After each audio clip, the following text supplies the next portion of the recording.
I, 32M, live with my wife Brittany, 30F, and our 2 kids, Emma, 7F, and Lucas, 4M. My mother Linda, 58F, moved in with us 6 months ago after she lost her job and couldn't afford her apartment anymore. The situation has been difficult from the start, but I never imagined it would end up like this. I met Brittany when we were both in college. She was working part-time as a waitress to pay for her education while I was finishing my business degree. My mother Linda never approved of our relationship because Brittany came from a working-class family. My mom had always dreamed of me marrying into one of the wealthy families she knew from her country club. When Brittany got pregnant with Emma during our final year of college, my mother completely lost it. She tried everything to break us up, from offering to pay for an abortion, which we didn't want, to threatening to cut me off financially. I had a trust fund from my late father that I was set to receive at 25, and she threatened to contest it if I stayed with Brittany. She even went as far as setting up blind dates with other women behind Brittany's back. But I stood my ground. I loved Brittany and wanted to be there for her and our baby. We got married in a small ceremony that my mother refused to attend. I started working at my friend's tech startup while finishing my degree, and Brittany took a semester off but went back to complete her education after Emma was born. We struggled initially but made it work. Over the years, my mother maintained a cold but civil relationship with Brittany. She would visit occasionally to see Emma and later Lucas, but always made subtle digs about Brittany's parenting or our modest lifestyle. Brittany handled it with grace, never responding to the provocations and always encouraging the kids to have a relationship with their grandmother. Things changed 6 months ago when my mother lost her job as an event coordinator at the country club. She had worked there for 15 years, but apparently had a falling out with the new management. At 58, she struggled to find another job that would pay enough to maintain her lifestyle. She quickly fell behind on her rent and was facing eviction. Brittany was actually the one who suggested we let her move in with us. I was hesitant because I knew how my mother could be, but Brittany insisted it was the right thing to do. We have a 4-bedroom house, so we converted our home office into a bedroom for my mother. The first few weeks were awkward but manageable. My mother helped with cooking and watching the kids after school, which allowed Brittany to pick up extra shifts at the pharmacy where she works. The problem started gradually. At first, it was just little comments about how the house wasn't clean enough or how the kids watched too much TV. Then she started criticizing Brittany's cooking, insisting on taking over meal preparation because she didn't want her grandchildren eating processed food. She would reorganize the kitchen and laundry room without asking, claiming she was just trying to make things more efficient. Brittany tried to keep the peace by accommodating most of my mother's suggestions. She even asked for cooking lessons, hoping it would help them bond. But nothing was ever good enough. My mother would criticize how Brittany dressed the kids for school, saying Emma's clothes were too casual and Lucas's haircuts were too long. She complained about the kids' packed lunches, saying Brittany was feeding them too much sugar when she included a small cookie or juice box. The situation escalated when Emma started learning to ride her bike without training wheels. Brittany and I spent a weekend teaching her in our driveway. Like any kid learning to ride, she had a few falls. One fall was a bit harder than the others, and she got some bruises on her arms from trying to catch herself. We immediately took her to urgent care to make sure nothing was broken. The doctor checked her out and said she was fine, just some normal bruising that would heal in a few days. Last week, I was at work when I got a panicked call from Brittany. She was crying and said there were police officers at our house. I rushed home to find 2 police officers and a CPS worker interviewing Brittany in our living room. My mother had called them claiming Brittany was physically abusing the kids. She showed them pictures of Emma's bruises from the bike accident as evidence, completely leaving out the context of how they actually happened. I was able to pull up the photos on my phone showing Emma learning to ride her bike, falling, and our subsequent visit to urgent care. We also had the doctor's report documenting that the injuries were consistent with a bicycle fall. The officers and CPS workers seemed satisfied with our explanation, especially after interviewing Emma, who excitedly told them about learning to ride her bike. When they left, I confronted my mother. Instead of showing any remorse, she doubled down. She said she had been observing Brittany's behavior and was convinced something was wrong. She claimed she had seen other suspicious bruises on the kids, completely normal childhood scrapes and bumps, and that Brittany was too rough when disciplining them. Completely false. We don't even believe in spanking. I lost it. I told her to pack her bags and get out of our house immediately. She started crying and saying I was choosing my wife over my own mother. She brought up how she raised me alone after my father died in a car accident when I was 7, and how she sacrificed everything for me. But I couldn't listen to her manipulations anymore. I gave her $500 for a hotel and told her she had 2 hours to pack her essential belongings. She could arrange to pick up the rest of her things later when I was home to supervise. My sister Amy, 35F, is furious with me.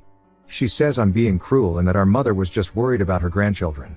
She doesn't seem to understand how serious it is to make false abuse allegations that could have resulted in our children being taken away. My mother has been alternating between leaving tearful voicemails begging for forgiveness and sending angry texts accusing me of betraying her. Brittany is traumatized by the whole incident. She keeps wondering if my mother might try something like this again or what other lies she might spread about her. The kids are confused about why Grandma left so suddenly, and it breaks my heart to try explaining it to them in a way they can understand. I've blocked my mother's number and told my sister that there will be no reconciliation. Some might say I'm being too harsh, but I believe trying to destroy your son's family by making false abuse allegations crosses a line that can't be uncrossed. But with all the family drama and pressure to forgive her, I need outside perspective. Ida? Update 1. It's been 2 weeks since I kicked my mother out, and the situation has gotten much worse than I expected. I thought removing her from our house would solve the problem, but she's been causing even more chaos from the outside. Last week, my cousin Mark sent me screenshots from our extended family WhatsApp group that I left years ago. My mother has been posting long messages in the group almost daily, telling horrible lies about Brittany. She's claiming that Brittany is an alcoholic who regularly comes home drunk and hits the kids. She said Brittany locks the kids in their rooms without food as punishment and that I'm too scared of Brittany to do anything about it. These accusations are completely absurd. Brittany works as a pharmacy technician and takes her job very seriously. She barely drinks, maybe a glass of wine on special occasions. We've never believed in physical punishment, and both of us agree that withholding food is abuse. But my mother has been spinning normal parenting moments into something sinister. For example, she posted about how Brittany starves the kids because she monitors their sugar intake and doesn't let them have unlimited snacks. She twisted the fact that we have child locks on the kids' bedroom doors, which we installed when Lucas was 2 and kept trying to wander downstairs at night, into evidence of Brittany imprisoning them. The worst part is that some of our relatives are actually believing these lies. My Aunt Patricia called me crying about how she should have noticed the signs of abuse when she visited last Christmas.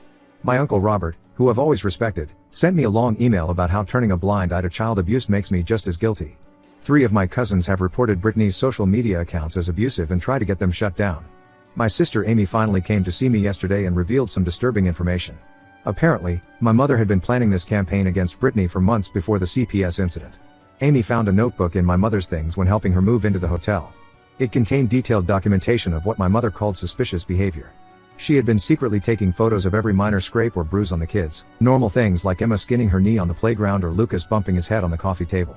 The notebook had dates, times, and her twisted interpretation of how these injuries must have happened. She even wrote down every time Brittany raised her voice or seemed aggressive, like when Brittany yelled stop because Lucas was about to touch the hot stove, or when she firmly told Emma to stop running by the pool. But the most shocking part was learning about the voice recorder. My mother had bought a small recording device that looked like a decorative pin. She would wear it around the house, trying to catch Brittany saying or doing something abusive. Amy listened to some of the recordings and said they only captured normal family life, kids crying over homework, Brittany singing while cooking, regular parent-child conversations about behavior and consequences. But my mother had written her own sinister interpretations of these mundane interactions.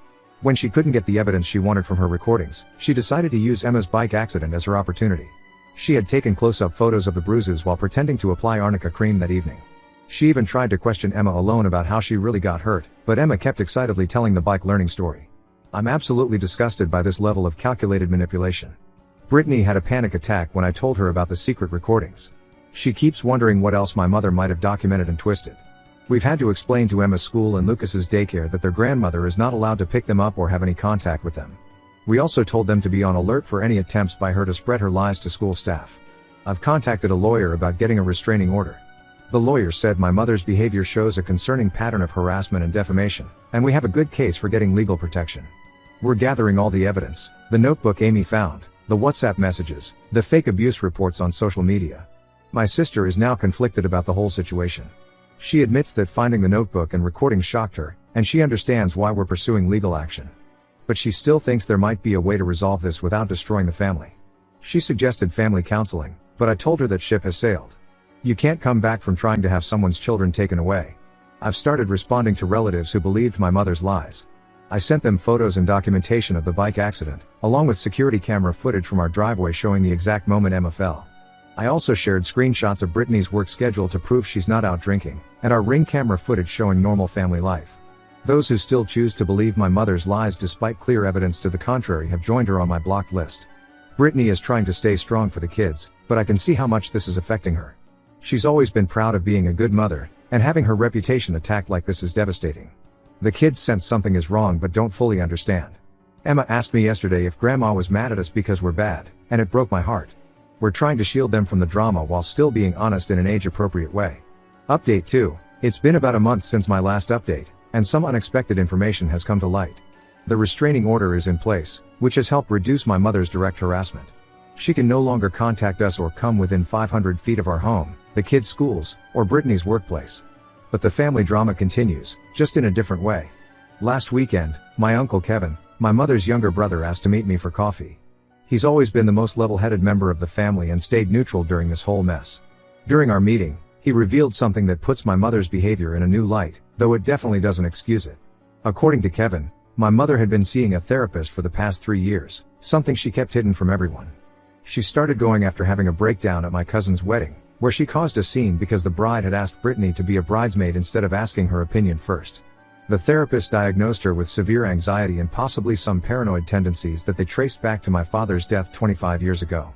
For context, my father died in a car accident when I was 7. He was driving home late from work in bad weather, and his car slid off the road. My mother had asked him to stay home that night because of the storm, but he had an important meeting the next morning. She's always carried guilt about not insisting harder that he stay home.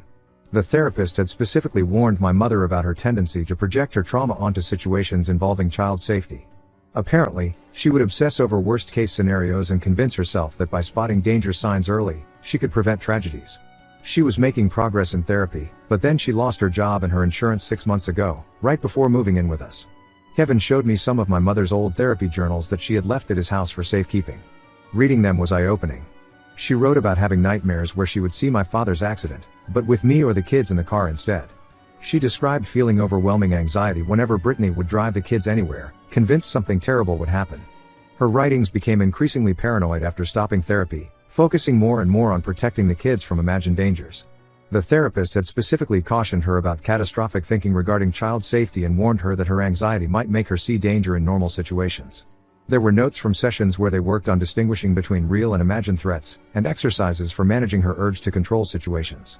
This information helps explain some things, like why she became so fixated on documenting every little injury and why she interpreted normal parenting moments as signs of abuse. She couldn't save my dad, so she transferred all that unresolved trauma and guilt onto this situation with my kids. My sister Amy, after learning about mom's mental health struggles, thinks we should be more understanding and try to help her get back into therapy. She even offered to pay for it since mom still hasn't found a new job. But while I feel sad about my mother's mental health issues, it doesn't change my decision to maintain firm boundaries. Having mental health struggles doesn't give anyone the right to try destroying someone else's life. My mother chose to stop therapy when she lost her insurance, but she could have told us she needed help. Instead, she let her paranoia escalate to the point of making false abuse allegations that could have torn our family apart. Brittany suggested that we could consider supervised visits with the kids in the future if my mother gets back into therapy and shows real change. But she made it clear that she'll never be comfortable having my mother in our home again, which I completely understand. The trust is permanently broken.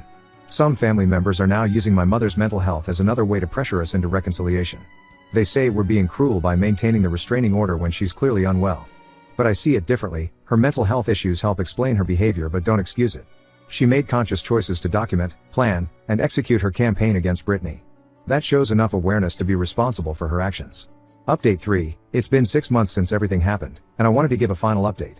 My mother is still living with my sister Amy, and we haven't spoken directly despite her numerous attempts to reach out through other family members. Last month, she sent a lengthy letter through my uncle Kevin. In it, she apologized for her actions and said she's been back in therapy for the past 2 months. She wrote about understanding how her anxiety and unresolved trauma led to her behavior. However, near the end of the letter, she still included comments about how she notices Brittany doesn't dress the kids warmly enough and how Lucas seems anxious around his mother. This showed me that despite therapy, she hasn't really changed her core beliefs about Brittany. She also requested to see the kids during the upcoming holidays, suggesting supervised visits at my sister's house. She wrote that Emma and Lucas shouldn't be punished for her mistakes. But in the same paragraph, she mentioned that she still believes Brittany is not a good influence and that she worries about the kids' emotional well-being. I didn't bother responding to the letter. Brittany and the kids are doing much better now that things have settled down. We've established new family traditions without my mother. We spend more time with Brittany's family, who have been incredibly supportive throughout this ordeal. Brittany's parents often have the kids for weekend sleepovers, and her sister brings her kids over for weekly playdates. It's beautiful seeing the kids surrounded by family who genuinely love and support all of us. Emma still occasionally asks about grandma, especially when she sees her cousins with their grandmother. We've been honest with her in age-appropriate ways, explaining that sometimes adults make choices that hurt others, and while we can forgive them, we still need to protect ourselves from being hurt again. Lucas, being younger, doesn't really remember much about my mother anymore. The family pressure for reconciliation has increased with the holidays approaching. Amy keeps sending photos of my mother with her kids, trying to show me how good she is with them. Several relatives have attempted to guilt-trip me by saying this might be my mother's last holiday season. She's perfectly healthy, they're just being dramatic. My aunt even tried to arrange a surprise meeting by inviting us to what was supposed to be just a family lunch, but my mother was there. We left immediately. I've made peace with my decision to keep my mother out of our lives. Brittany and my children's well-being comes first. The relatives who initially believed my mother's lies have mostly come around after seeing the evidence and witnessing her continued behavior. Those who still side with her are no longer part of our lives either. My sister tells me mom cries every time she sees pictures of the kids on social media, and that she keeps their old rooms at her house exactly as they were, hoping they'll visit someday. While this makes me sad, it also reinforces that she's still not dealing with reality. She's created this narrative of herself as the victim who lost her grandchildren, completely ignoring the fact that her own actions caused this situation. I know some people might think I'm being too harsh by maintaining these boundaries, especially given my mother's mental health struggles. But I've learned that sometimes loving someone means accepting that you can't have them in your life. My priority is protecting my wife and children from toxic behavior, even when it comes from family. We're focusing on moving forward and creating positive memories with people who respect and support our family unit. Sometimes the healthiest choice is the hardest one, but I know we made the right decision for our family.